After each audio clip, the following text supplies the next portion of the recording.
चाह नहीं है पर वासना है। ये एक अजीब स्थिति साधन काल में देखी गई। मन से पूछ रहे तुम्हें चाह है? नहीं, पर अंदर वासना है। बड़ी अशांति का अनुभव होता। कैसे दूर होगी? क्या किया जाए? जो करना चाहिए वो तो करके हार गया। फिर भी वो जब हार गया तब पूरी दृष्टि प्रभु के चरणारविंद की तरफ गई। पर धैर्य पूर्वक, ये अनुभव की बात कहते हैं, बहुत काल तक तुम्हारा विश्वास, तुम्हारी श्रद्धा, तुम्हारा धैर्य टूटना नहीं चाहिए।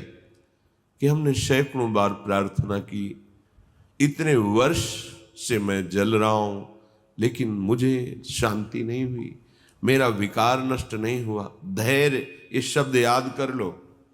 धैर्यवान रहना, विचलित मत होना, परिणाम में बिल्कुल निर्विकार हो जाओगे।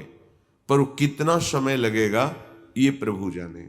वो एक सेकंड में भी हटा सकते हैं। और अभिमान यदि गलित नहीं हुआ है तो कुछ समय भी लग सकता है, जलना पड़ेगा, अभिमान गलित होगा। जब आर्त भाव से पुकारोगे तब निर्विकारता की स्थिति प्रभु दे देते। फिर विकारी भोगों के बीच में रहने पर भी कोई विकार का खेल नहीं हो सकता, कोई भी इच्छा ही स्फुरित नहीं होगी, वासना ही नहीं है, चाह ही नहीं है।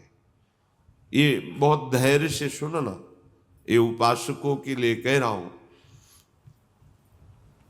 आपके अंदर साधन भजन करते हुए वासना दिखाई देगी, आपको आकर्षण दिखाई देगा, उसमें दम नहीं है। वो तुम्हें परास्त नहीं कर सकती, केवल भयभीत करती रहेगी। वो भी हमारी शरणागति में बड़ी सहायक होती है, क्योंकि सब साधन करने पर अहम पुष्ट नहीं होने देती।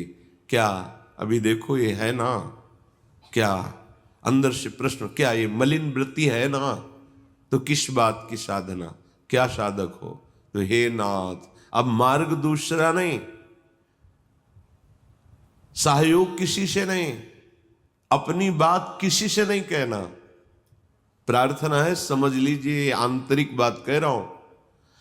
अपनी स्थिति की बात किसी से नहीं कहना कि आपके हृदय में कौन सी वासना कितना स्फुरित हो रही, किसी से भी नहीं, किसी से भी नहीं। और धैर्यवान रहना, विचलित मत हो जाना। उस वासना को बढ़ावा देने वाली कोई भी दृष्टि, वार्ता, चेष्टा मत करना।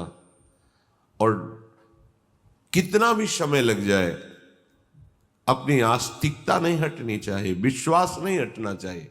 बिल्कुल निर्विकार हो जाओगे, बिल्कुल।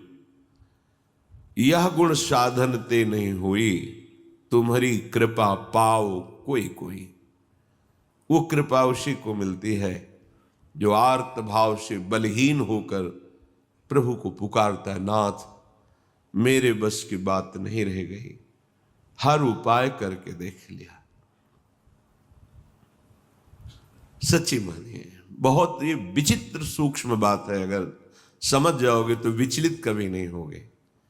नई अवस्था साधन मार्ग में बड़ी तीव्रता,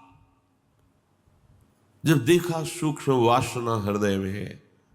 सावन का महीना था, जल पीकर सावन भर रहेंगे, देखते हैं वासना कैसे रहती है। कोई फर्क नहीं पड़ा उस पर।